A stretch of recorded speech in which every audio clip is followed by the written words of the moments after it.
Hi,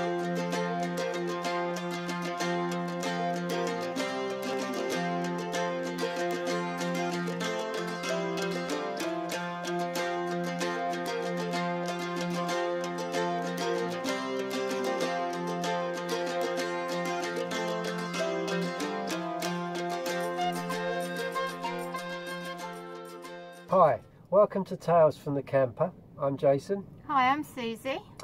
We will be talking to lots of interesting people on our travels and covering lots of different subjects. Yeah, and some of those might be a bit controversial too. Just a little bit. We're looking for people with a tale to tell. So if you've got something interesting or you know someone that's got an interesting story, we'd love to hear from you. Please get in touch with us on here. So with no further ado, let's get on with the show.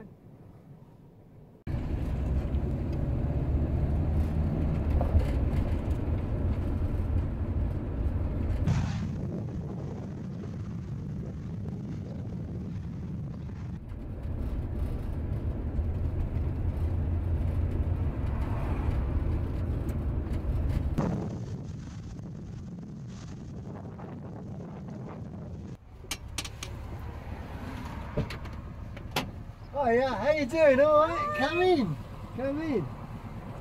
Good job you came along. What would I have done? Yeah, jump in. Oh, thank you. Okay, let's go.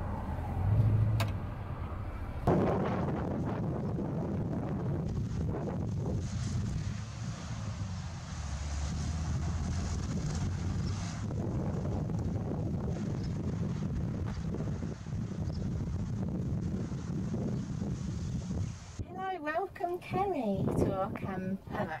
It's really nice for you to come and spend some time with us. So here we are up on Beachy Head in sunny Eastbourne, and Kerry, you are an Eastbourne girl, aren't you? Yes. Grown up? Yep, grown up all my life. Yeah, in Eastbourne. Born and bred. Yeah, and you're quite into the town, aren't you? I love generally? it. I absolutely love it. I feel very, very grateful to have grown up in such a gorgeous place. Yeah, it is very nice, isn't it? I mean, look at it out there. It's beautiful, isn't it, today? We've got everything. We've got everything you need. You've got beach, you've got woods, you've got Brighton just down the road. Brighton down the road. Yeah. Hastings the other way. Yeah. If you want to go there. Well, it's not really my best place, but you know, some people like it. It has its delights. Yeah, it has its bits and bobs. Yeah, so you've had a very interesting journey, haven't you, Kerry, really, in your life? So It's been a bit of a soap opera. yeah. A hospital drama. Yeah, casualty and all that business. Can you enlighten us on a few of these events? Well, being like a normal child growing up, you just sort of take on the little bugs that you get. But I had asthma, eczema and hay fever, you know, so my immunity from an early age was compromised. Okay. Yeah. But as I got older, into my mid-teens, I started having more problems. And then as I started to leave college and come towards the end of my college years, I was diagnosed with Crohn's disease at the age of 19. Right.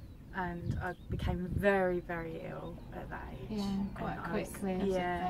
Yeah. Well, I was ill when I was 16 when I was doing my GCSEs, and I had a lot of troubles because they believed that was down to stress. But at the time, they thought it was gastroenteritis. Oh gosh. So they just completely misdiagnosed. Yeah, and they said, oh, it's just stress, and she's got a bug, and her immunity is just struggling with it a little bit. Right. So I had to do all my exams in a little side room by the staff room.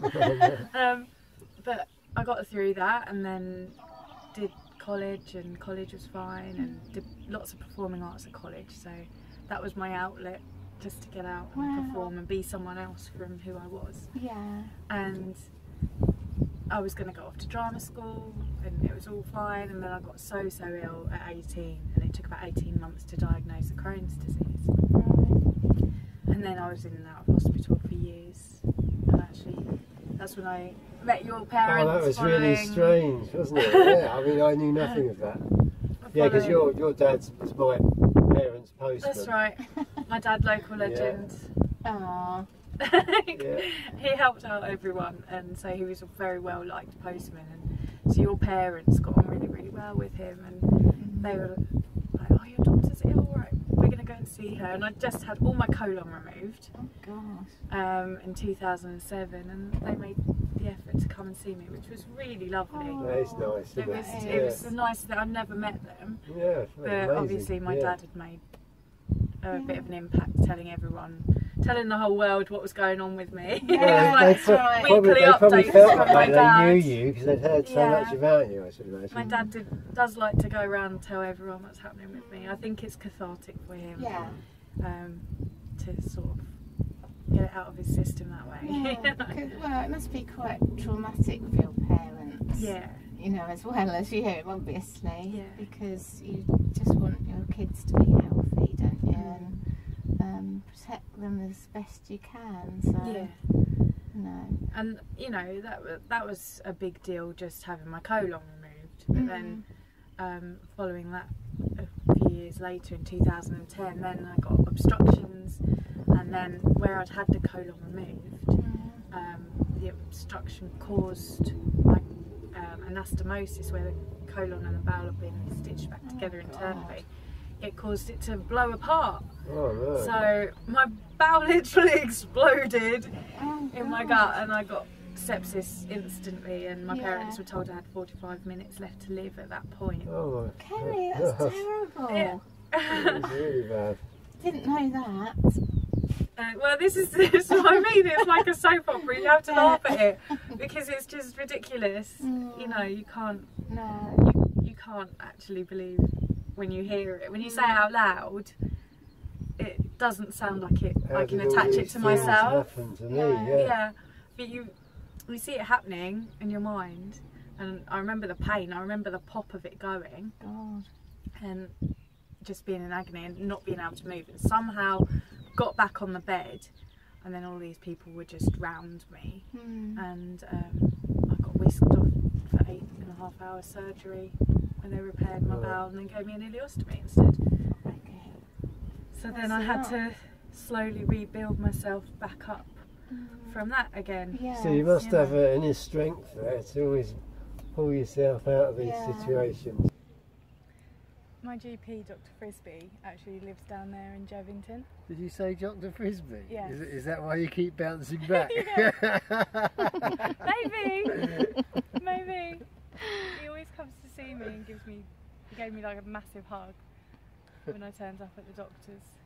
Oh wow. He's a brilliant doctor. People, when I've been in hospital throughout the various times I've been in hospital, because another time I was fed through a tube for 7 months because I was under 5 stone in weight at one point, and that was before the ileostomy. That was before the colectomy. So there's just been this ongoing series of events where I've been in and out of hospital, and each time it's got slightly worse, you know, more dangerous. And you have to just keep pushing forward, because otherwise it beats you. And I'll tell you what, I find is really amazing about you is that, you know, out of all of the people that we know, you're probably the most bubbliest and happiest and most full of joy that we see. That's very kind. Well, you see people about, and they're miserable, you know, they're unsociable, and you know, and you think to yourself, well, you know, what complications have you got in your life, you know, and you think, well, okay, we've all got problems, but you know, not like, you know, I've got 45 minutes to live, and you know, stuff like that. And everybody does go through all kinds of things, you know. Every time I speak to people or talk to people, they'll say, oh yeah, I've had this happen to me, and I've had this, and it opens up doors for them, you know, because it allows them to talk about what they've been through quite openly, and feel quite comfortable talking to someone who can sort of understand that panic and that sort of, I don't know, feeling of being in limbo, because you don't quite know what to do next. And you don't know what's going to happen. Yeah, you can't take anything for granted, and you have to just sort of take each day as it comes. You can't think too far ahead. So you have to enjoy everything and just make the most of everything. You know, I'm so lucky with the people that I have around. So every day to you, really, well, I mean, we haven't got to the end of your story. It's just begun, hasn't it? They're probably thinking, you know. But yeah, so I mean, you know, you must appreciate every moment. I do. You? Yeah. I do. Yeah. And as you know, like I say, living in Eastbourne and seeing the wonderful things that we have here, just going and sitting on the beach and hearing the sea and moving the shingle, and it's beautiful. And every sunset is beautiful. Every type of cloud. You know, you're looking at the cloud formations, and you're like, look at the clouds today. They are amazing. You know. They are brilliant. Because you're into photography as well, aren't you? And we've seen some of your amazing pictures. And they are stunning, aren't they? Yeah. It's just very amateur. I have well, never no, attended that's your opinion. I've never attended any classes. I don't. Well, that doesn't I mean don't go out anything. my way to learn the craft. Whereas some people really, you know, they pay attention to what they're doing and they learn the craft. I just want to document what I'm seeing, what I like. You know, is that not part of it though? You know, it's like some people see that moment and they take that moment, you know, or they see that sort of composition of different things and they take. Whereas, you know, other people, you know, they've studied this, they've studied that. You know, they know all about the lenses and the. You know, cheers and the, you know, and all this lot. But they just don't capture that moment, do they? You know? Well, I don't have a head for maths at all, and there's a lot of maths involved in photography. You have to remember a lot of numbers, and you know, I don't have a mind for that. So You've for got me, the creative mind. I see something beautiful or fun or some piece of action that's going on, and I just want to grab hold of that and, you know, capture it for that moment in time because it's beautiful. And it is. It's a nice thing to look back on. It's really exciting when you've been out and captured some images that you know you've stopped time. And there it is. Especially when it's jousting and you can see the wood splintering. Or it just could be a group of people and just expressions and stuff. People having fun. And people out, just you can see the joy on their faces. And then that makes me happy. You know, especially when they know me and they're quite happy to act up for the camera. You know, just be silly and be relaxed. But then I think again, nice. it's your personality, isn't it? It's because the way your personality is, you're joyful. You know, that's what you're capturing, isn't it? You know, you've got some miserable so and so going around with the camera. All he's going to get is a reflection of himself, isn't it? You know? That's a good way. That's it. So. Well, they see your grin coming along, and it makes them. They can't hide. That's it. I see me coming, they can't get away. It's true, isn't it?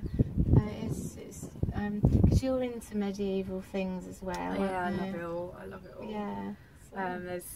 That's kind of how we got to know you, really, isn't it? Through medieval events. Well, I'm so lucky to be involved with certain groups. There's Pentacle drummers that take me along with them. I'm like an associate member because I can't drum. To save my life, I'm useless. But I just like being part of it and their enthusiasm and their joy for what they do. Absolutely. It's just so much fun to be with a group of people like that, and they take me along to medieval gigs. So I get to go to Hurstman Zoo and I get to go to Glastonbury and you know, I get to dress up, and it sort of takes me back to my performing arts roots where I used to want to act so desperately. I loved acting, and so now I can do that without having to learn lines. I can just become a character and play up to That's it. Right.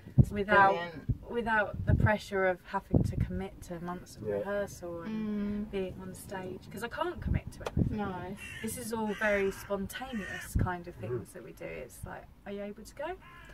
Can you do it this week? I'm going to give it a go. And then sometimes just like no, coming I can't along do and it. chatting with us today, isn't it? That's right. Well, we were a bit late, weren't we? But we got here in the end.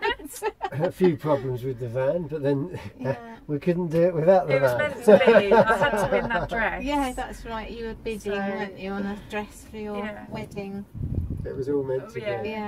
So I had to get that.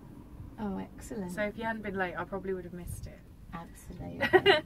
So it was all right, wasn't it?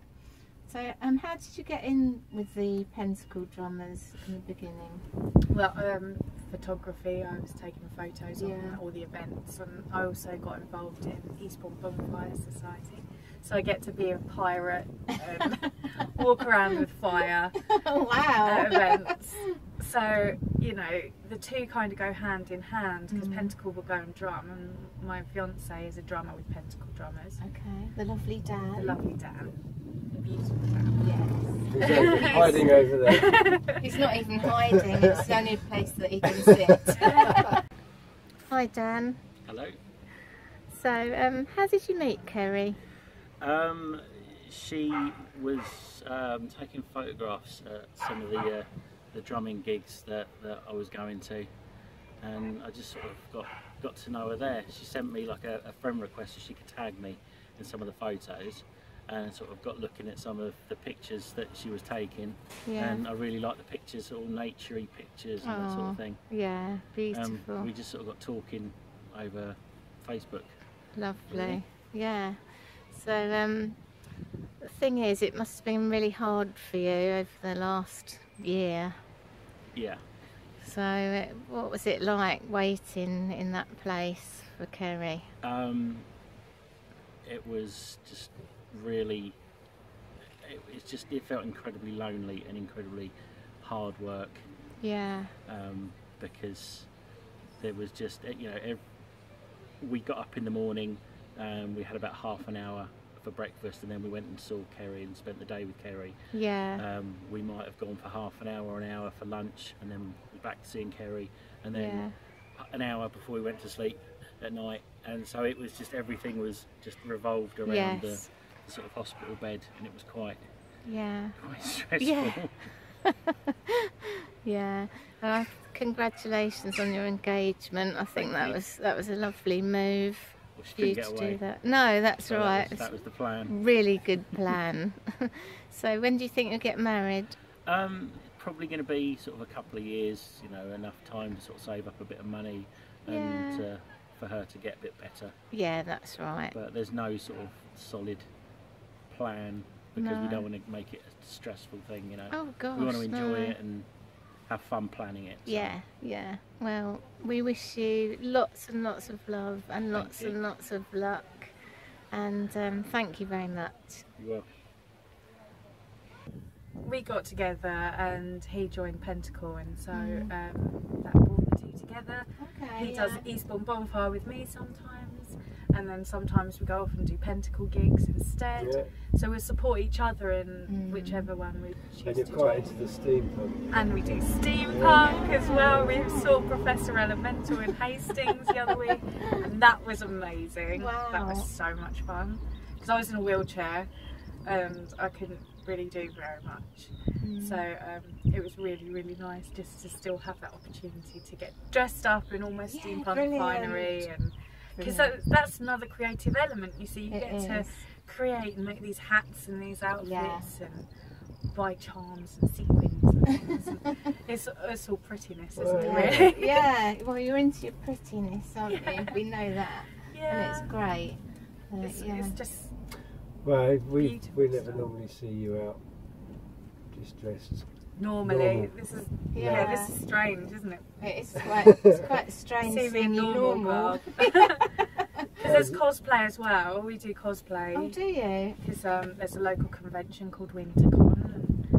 And, I was going to conventions anyway, because Dan and I are both huge sci-fi geeks. It's fantasy, it's escapism. Yeah. And again, when you have ill health, it's really nice to very healing. Find something that you can just escape into. Yeah. And so Dan and I are both big Star Trek fans and Game of Thrones fans. Wow. And anything really. Walking Dead, a whole lot. And even Adventure Time, which is a cartoon, which is meant to be for kids, but adults are quite into it as well. And so we get dressed up as characters and scare little children.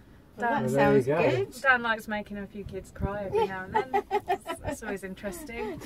I'm a princess. Of course.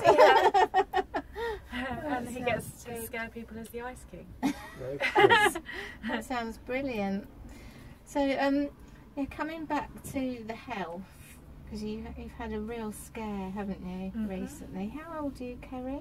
I'm 39 now. Okay. But, what can you tell us what happened to you? well, I was in Alfriston, in one of the most beautiful places in Sussex. Yeah, it is. Looking after a dog, trying to be healthy, because my friends had gone away, so they said, looking after a dog, and of course, that would be really good for me. I can get out and do some walking, you know, just little walks around the village. It wasn't anything too crazy, you know, but it was doing something regularly, and I thought this would be really, really good for me.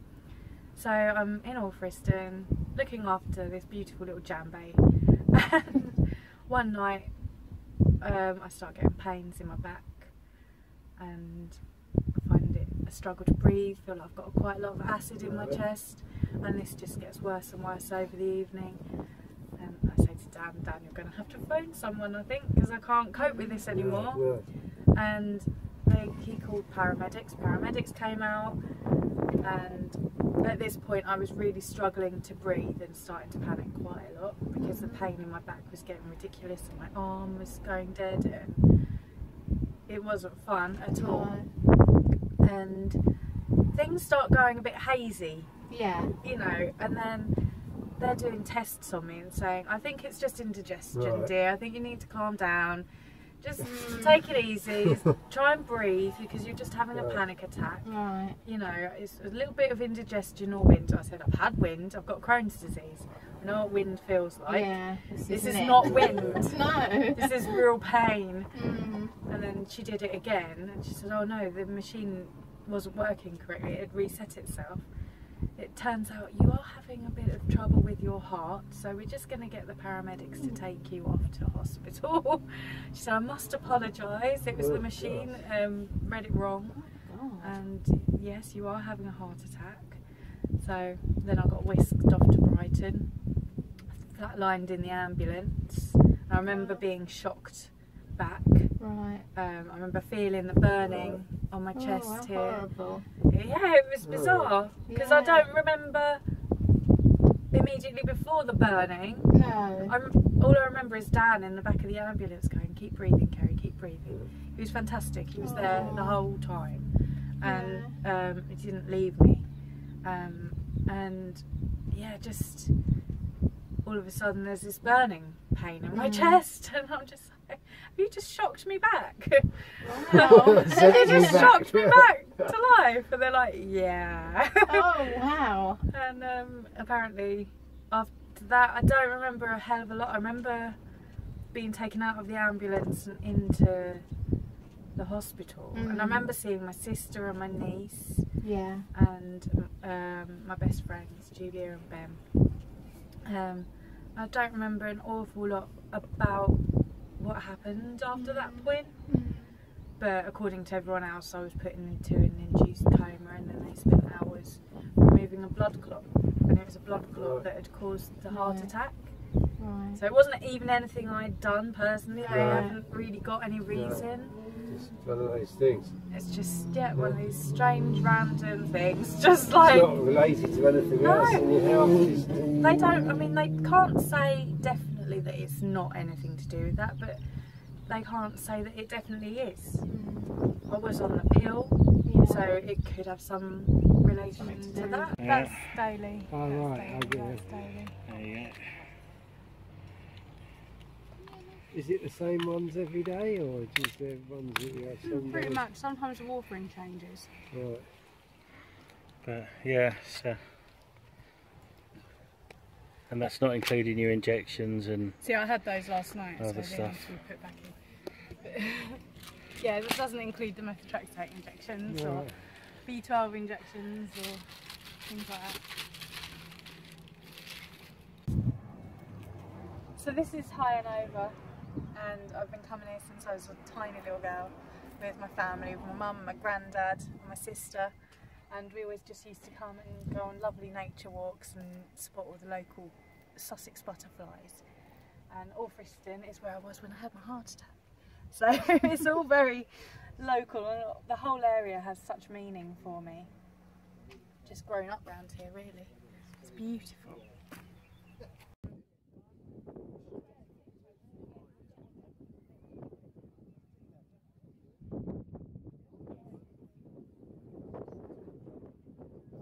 So it's very confusing, and other people have said, well, you've got a lot of problems with your immune system. Right. And several autoimmune conditions. Oh, because I also developed arthritis through a drug I was taking for Crohn's. Right. See, these so that was before the heart attack. Effect with some of these yeah, things, that was it? before the ileostomy. I was on a drug called Humira, which you self-inject, and that caused me to develop psoriasis all up my legs and really bad arthritis. So I was walking around like a little old lady. Yeah. And then I had the obstructions, then the ileostomy, and then these years of trying to build myself back up, get some confidence back. It's really, but it does knock you down, wouldn't it? It shocks you personally, and it's really hard to get over the fact that your body's working in an entirely different way. So I'd got to this point where I'd got myself a new man in my life who was wonderful, and everything was hunky-dory.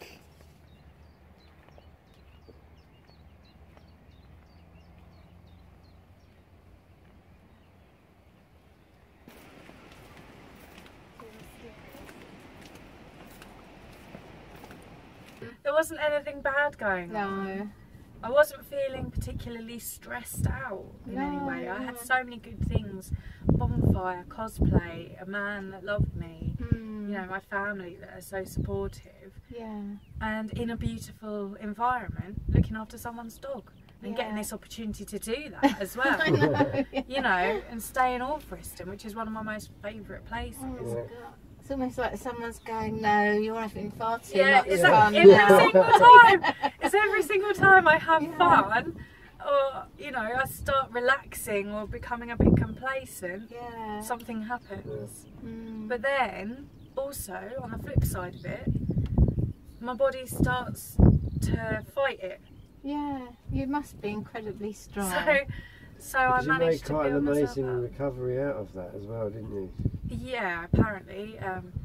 I had 10%, they call it ejection fraction, which is how the blood is being pumped, how the heart is pumping the blood around the body and keeping all the organs working and everything. And I was down to 10% when I went into Harefield, which is a hospital in London, because I was moved from Brighton to Harefield whilst I was in this coma.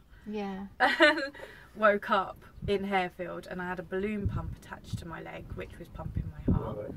And I think it may have given it a bit of a rest.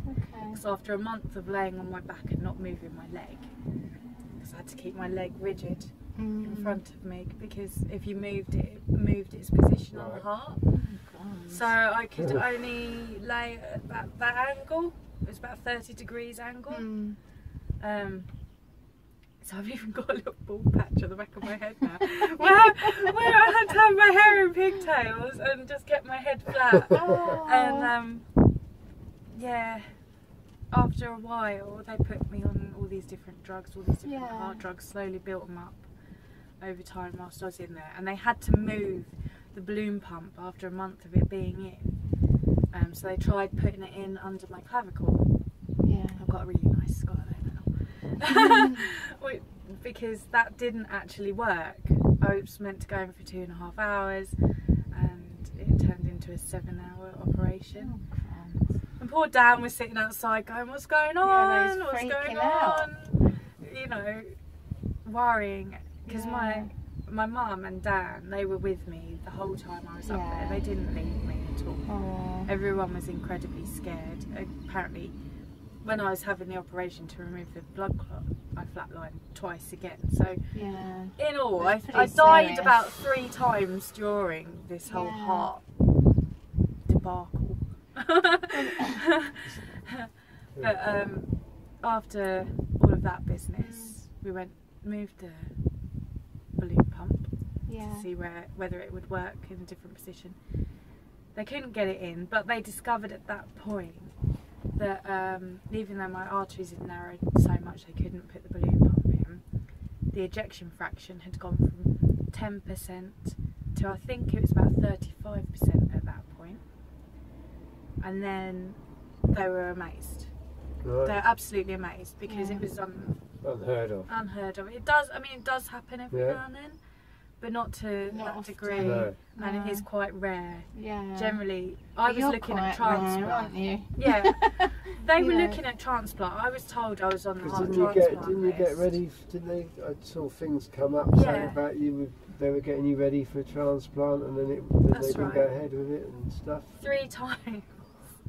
God, I mean, what was the state of mind before that? Must have been quite. That was difficult. That was really hard because with having autoimmune disease, you're on immune suppressants anyway. So you're put on immune suppressants if you're going to have a transplant, so your body doesn't reject what organ is going in. But I'm really funny with drugs, Right. and I don't always take to the drugs, and so I've gone into anaphylactic shock with drugs before. Yeah. They've put me on to control the Crohn's. So it's always really scary when you have to then be told, right, no, we're going to remove your heart and put a new organ in there that then you have to try not to reject, you know, and hope that the drugs work. And so 3 times I was at this point. First time they woke me up very, very early in the morning. And they said, right, we've found a heart for you.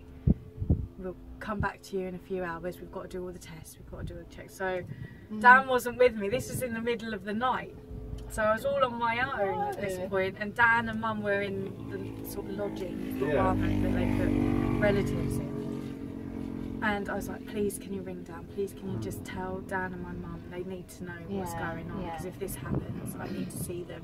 Because I might not have made it through the surgery. You know, I could have had the surgery and not come through it. So you're kind of terrified, but at the same time excited because this could give you a chance at a whole new life. Yeah, definitely. You know, so I did cry quite a bit. Yeah, you would. When they finally told me, I did cry quite a bit. But then they came back and they told me, right, don't worry, it's fine. You're not going to have a transplant today because the heart wasn't right for you. Right. So then it happened again. Was it a week or so later? About a week later, and then I have to refer to Dan because he knows. Yeah, because I wasn't. He's lived through it as well. I wasn't quite so much there, and yeah, a week later we went through it again, and this time I made it to the waiting room, which is outside the surgical room. So we waited in this beautiful waiting area. Harefield is an amazing hospital, I have to add, and all the staff were amazing, and they try and make it as peaceful and relaxed as possible for you, and stress-free. And there was this beautiful image on the wall that was just changing, like a kaleidoscope with all natural things like flowers, and there was foxes and kind of birds and bird song playing in this room. So, you know, everything they can do to try and put you at ease because they don't want you stressing out. No. You know, they wanted to make it a nicer experience for you because it can be a very final experience. Yes, it could. So then we got told, no, this heart isn't viable either. So I couldn't have that one. So we trundled back and I cried again, you know, because all the emotion, all the hormones, and yeah, we got over that, went back to the room, because by now I had my own room. I'd moved from isolation, which was high dependency, or was it intensive care first and then high dependency? So during my stay I'd gone from one to the other, and I'd literally had nurses watching me all night and staying with me all night, and then I finally had my own room. Right. So it was nice to have my own space. Oh, definitely. And then there was the third occasion, and this third occasion I actually made it all the way through to the anaesthetic room. Oh my god. So I'm lying there just waiting for the anaesthetic to be given to me, and that was about 8 hours we were waiting. 8 hours for this heart, and I could see the operation theatre through the door, you know, and I was just lying there looking at it with this balloon pump still attached to me. Oh god, just Kerry, thinking, is this going to happen now? This is the closest I'd got, you know. And then again, after 8 hours, we're so sorry, Kerry. we're really sorry, but the heart, it just wasn't right.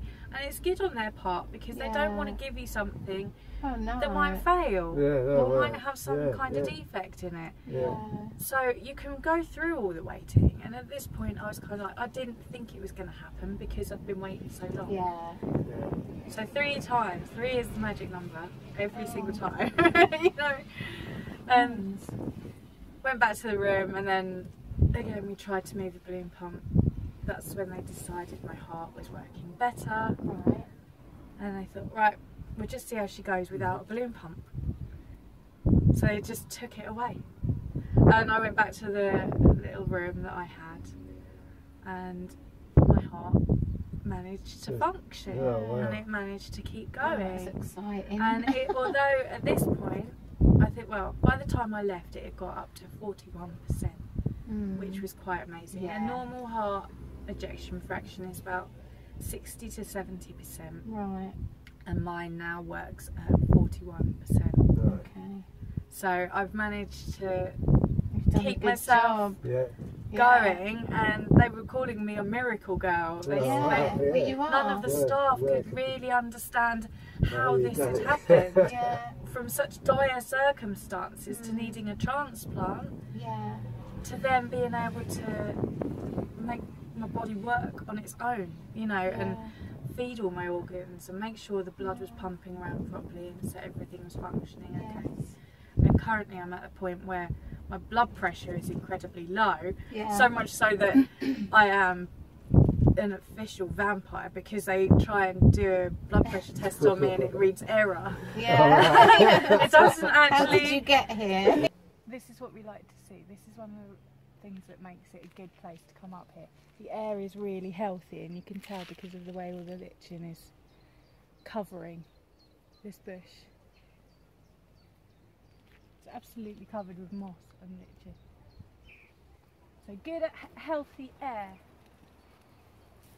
Absolutely. You're lucky to be here, really, aren't you? Yeah. Well, more than once over. Yeah. You definitely are a miracle friend. So it is unbelievable. But I've actually been prescribed by the doctors just to have fun now. They said just don't stress yourself. That sounds like the best prescription one could get. But that's what they said. Just stay happy. Just be happy and go out, have fun. Because we were going to go to a fairy festival, Dad and I, in Alfriston, and it was the first event that I'd attended. So I attended in the wheelchair. I made sure I had wings. I had the fairy highlights, thanks to you. That made me very happy. And so I was all twinkly and still got lots of glitter. I've still got I can a few see them there. little fairy highlights in there. Brilliant. Lots of people do comment on the fairy highlights, I have to say. Well, they're not sure. They look and they think, oh, what's that? Don't they? Of course, You've got some silver in your hair. Of course, this isn't Susie plugging in a fairy highlight. No, I wouldn't do that. No. She doesn't need to. People think it's amazing. Yeah, it is magical. Well, thank you so much for coming to speak with us, Kerry, on a lovely Sunday afternoon. And what a story you've told. I mean, you know, I don't know anybody else that's been through that and lived through that. That's amazing. No. It is. And someone so happy. You know, that's the thing. You're so full of life, and you always have been. Well, one of my friends compares me to a little terrier dog. She says, "No, you just don't stop. You don't stop fighting. You're just angry and like get your teeth into it." She's seen me go through various phases of ill health, and I've lived with her, and she knows the score. But my friends, you know, if I hadn't had all the support that I received, because the support was phenomenal. You know, this is what I mean, growing up and living in Eastbourne and knowing so many people from so many different diverse groups, they all sent me so much love and positivity. I literally felt like I was being wrapped in a hug when I was in hospital. Oh, that's so lovely. And it does make your whole recovery, all of that, you know, good karma coming your way. The amount of cards and messages and comments I received was untold. We couldn't believe it. Every day there was more coming, and my wall, when I had my own little room, was plastered with just cards and pictures by little kids. Because so a lot of my friends have got young children and That know must me. have been amazing. And it was, they're like, here's Kerry's fairy garden. Oh, that's so lovely. It was really, really sweet. It was so nice. And that, I couldn't have done it without that and the support from my family. And if they hadn't been there 100%, you know, like they were. Yeah. But then I didn't expect them to be there because I knew how horrible it was for them. Oh, yeah. It was a horrible thing for them to watch and to see.